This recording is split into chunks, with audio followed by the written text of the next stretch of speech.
That's a real plane you're looking at there.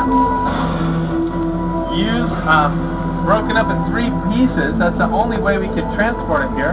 It's upside down on flatbed trucks in the middle of the night. We used over 600 tons of twisted debris and metal to create this disaster piece.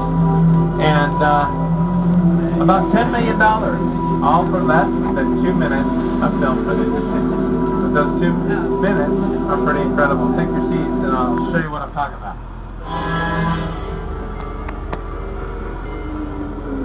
The airplane crash site set is a perfect example of a set that is all designed around a vision Steve had. When we first began to sit down to talk about War of the Worlds, I thought, what if the 747 goes down right in a big neighborhood? Because it's just something you don't see. You're doing good. You're doing good. Keep close on me. Listen, I want you to close your eyes, okay? Okay. Get them closed.